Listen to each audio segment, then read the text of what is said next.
Good morning, all the students of class 9th. Today I am going to start the next topic of chapter 3rd, that is atomic mass. Atomic mass. So let us be start. Atomic mass. The most remarkable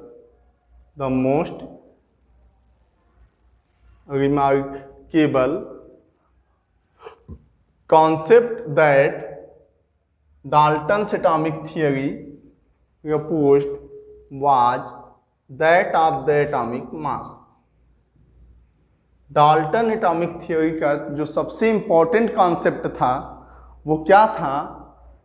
उन्होंने बताया कि किसी भी element का atomic mass होता है. The most remarkable concept that Dalton's atomic theory proposed was that of atomic mass. और ये उन्होंने किस बेसिस पे दिया? तो according to him each element had a characteristic atomic mass. उन्होंने बताया कि प्रत्येक element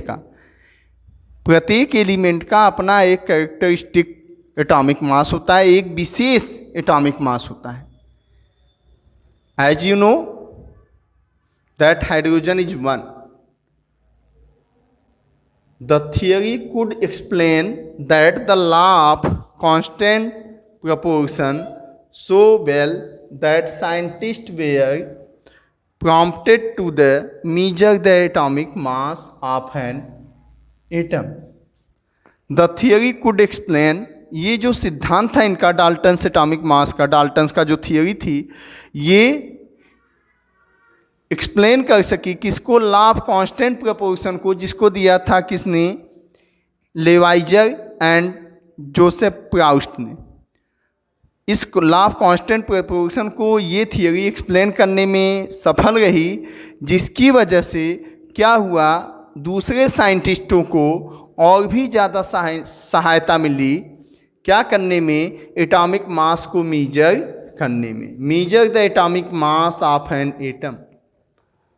Once again repeat, this theory could explain the law of constant proportion so well that scientists were prompted to measure the atomic mass of an atom.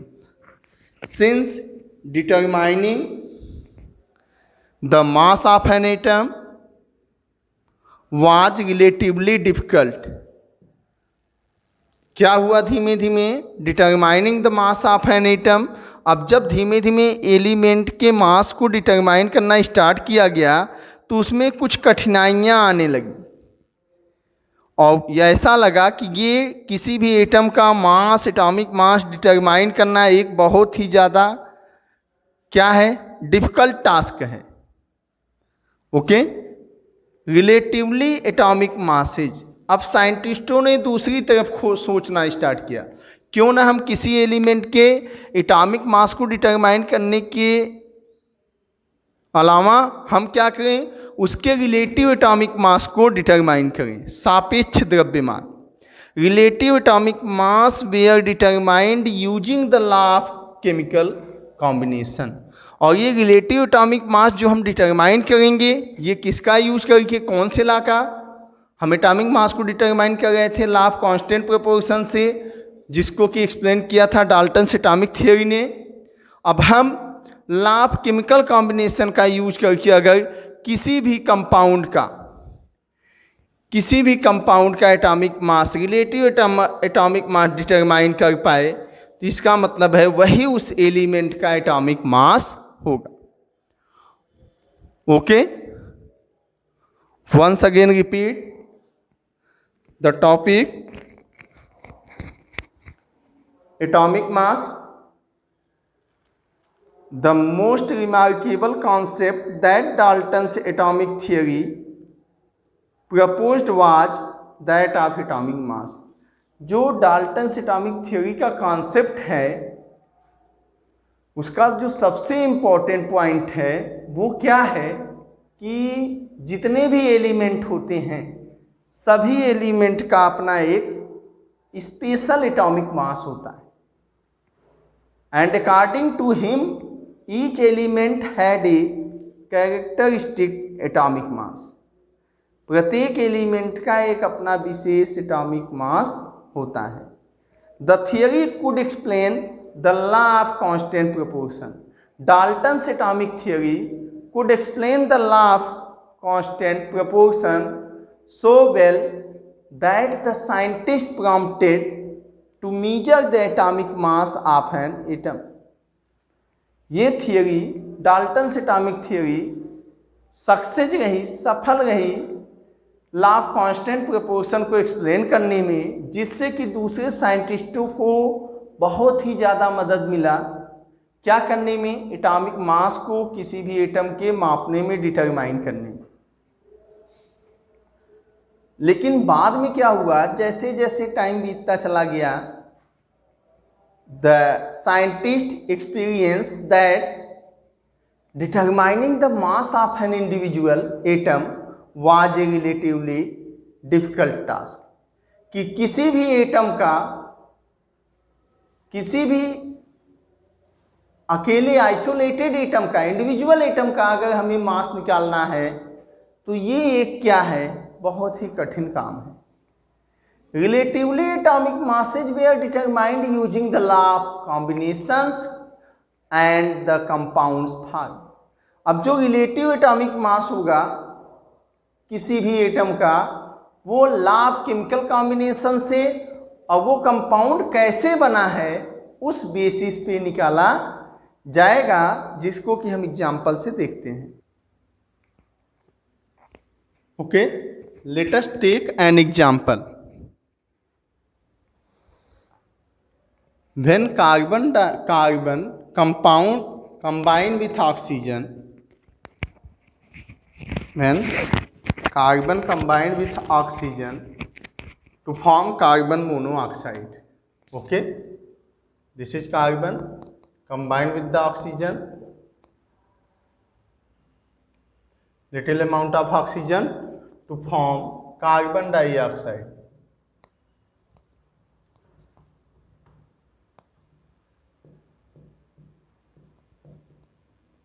Carbon monoxide, sorry, carbon monoxide. Okay, one carbon atom combined with the one molecule of oxygen to form carbon monoxide. In this reaction, we write this half, means nascent oxygen. Okay.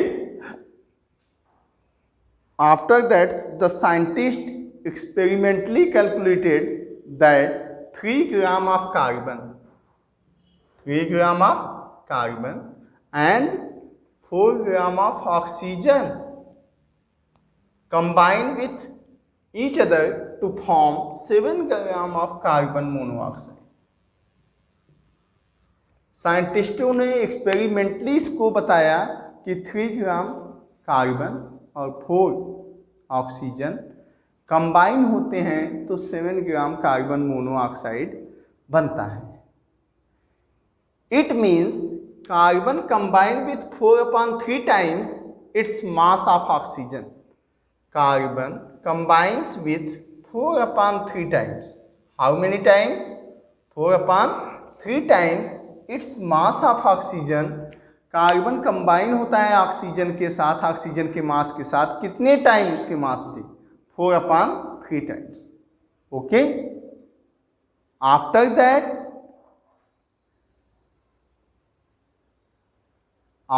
that we pointed out that this 3 gram is the mass of carbon, atomic mass of carbon, and 4 gram is the atomic mass of oxygen, and total mass of carbon monoxide is 7 gram. After that, many scientists discovered the atomic masses.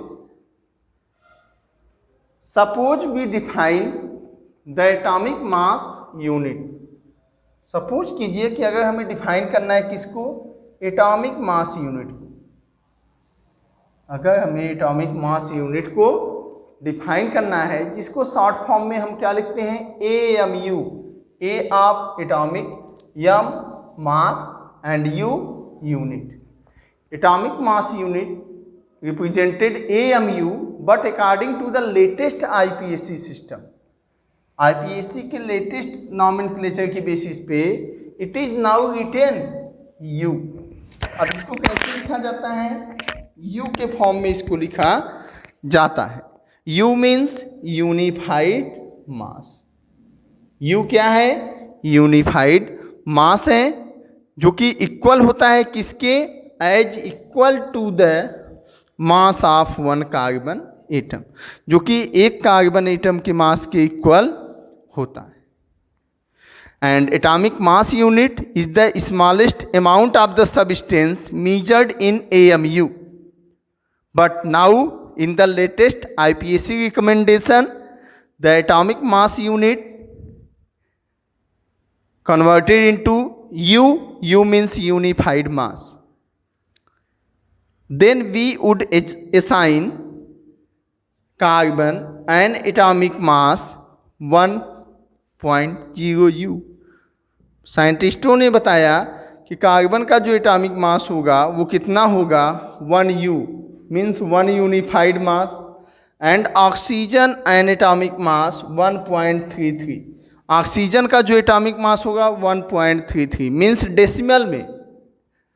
After that many scientist rediscovered the different elements their atomic masses and give their concept that it is more convenient to have the numbers as whole numbers or the near to a whole number as possible. कि किसी भी element के atomic mass को हम decimal point में नहीं represent कर सकते, वो ज़्यादा इजी होगा उसको रिप्रेजेंट करना या तो उसके होल नंबर के फॉर्म में या तो उसके नियरेस्ट उस नंबर के फॉर्म में जो ज़्यादा पास हो. जैसे 1.33 न रिप्रेजेंट करके अगर हम इसको केवल 1 बोलें तब भी ये सही है. Okay, understand? So you know what is the AMU. It is the unit of amount of substance, smallest unit, AMU, which in the new IPSC system now written as U, that is known as unified mass. And we determine the atomic mass of an element not in decimal number, always in whole number or the nearest number which is possible whole number. Okay, we take the example C and O2 combined to form carbon monoxide, and after that the scientists supposed that 3 gram of carbon and 4 gram of oxygen combined to form 7 gram carbon monoxide. It means carbon combined with 4/3 times its mass of oxygen. Carbon mass of oxygen के 4/3 times से ज़्यादा क्या होता है, combine होता है. Okay, so revise it and ask me. We proceed now.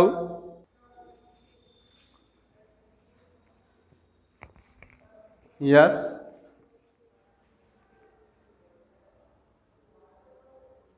in 1961 very universally accepted atomic mass unit carbon 12 isotopes was chosen as standard reference for the measuring atomic mass.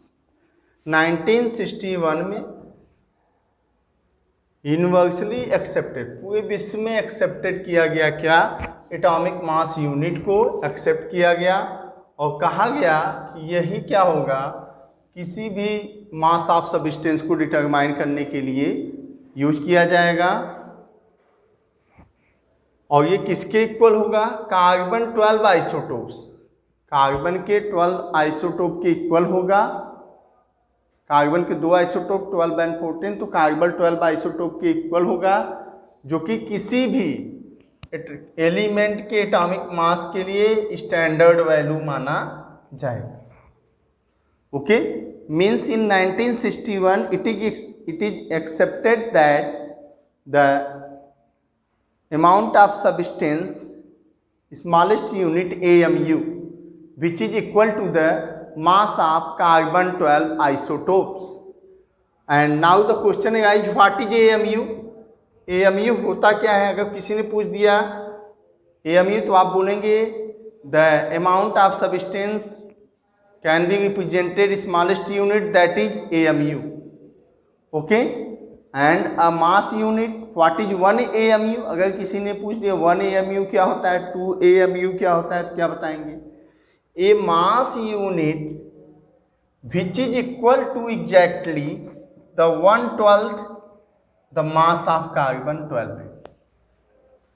A mass unit, एक ऐसा mass unit जो कि equal होता है exactly किसके? 1/12 the mass of 1 carbon isotope के, उसी को हम क्या कहते हैं? 1 AMU. 1 atomic mass unit is defined as a mass unit which is equal to the exactly 1/12 part of the mass of 1 carbon 12 atom. Okay, कि कार्बन 12 के 1/12 पार्ट के इक्वल होता है जब मास, तो उसी को हम कहते हैं AMU. The relative atomic mass of all the elements have been found with respect to an atom of carbon. The relative atomic mass all the element, सभी एलिमेंट का जो रिलेटिव एटॉमिक मास होता है वो पाया जाता है किसके रिस्पेक्ट में? कार्बन 12 एटम आइसोटोप्स के लिए लिया जाता है. तो यहाँ से रिलेटिव एटॉमिक मास का भी कुछ डिफिनीशन होना चाहिए. जैसे आपका एटॉमिक मास यूनिट का हुआ, 1 atomic mass unit is defined as a mass unit which is equal to exactly 1/12 the mass of 1 carbon 12 atom. वैसे ही रिलेटिव एटॉमिक मास यूनिट क्या होती है? रिलेटिव एटॉमिक मास क्या होता है? The relative atomic mass is defined as the average mass of an atom. किसी भी एटम का एवरेज मास, कि जब हम कंपेयर करते हैं, तुलना करते हैं किससे? The average mass of the atom as compare to the 1/12 the mass of 1 carbon atom. 1 carbon atom के 1/12 पार्ट से जब हम इक्वल कंपेयर करते हैं किसी भी एटम के एवरेज मास को, तो उसी को हम क्या कहते हैं? Relative atomic mass. The average mass of the atom as compared to the 1/12 the mass of 1 carbon atom isotopes is known as relative atomic mass. तो यहाँ पे दो चीज़ें मिली, what is 1 AMU and what is relative atomic mass. Now by this theories the different elements have different atomic mass. Like hydrogen 1 U means unified mass which is equal to the mass of 1/12 carbon atom. You also write in the previous times that is AMU, but in the modern time according to the IPAC recommendation it is represented by U unified mass, hydrogen 1 U, carbon atomic mass 12 U, nitrogen 14, oxygen 16, sodium 23 and chlorine 35.5. Okay, it is all about your atomic mass, how it come into the knowledge. Okay, so revise very well, and if any doubt then ask me. Thank you.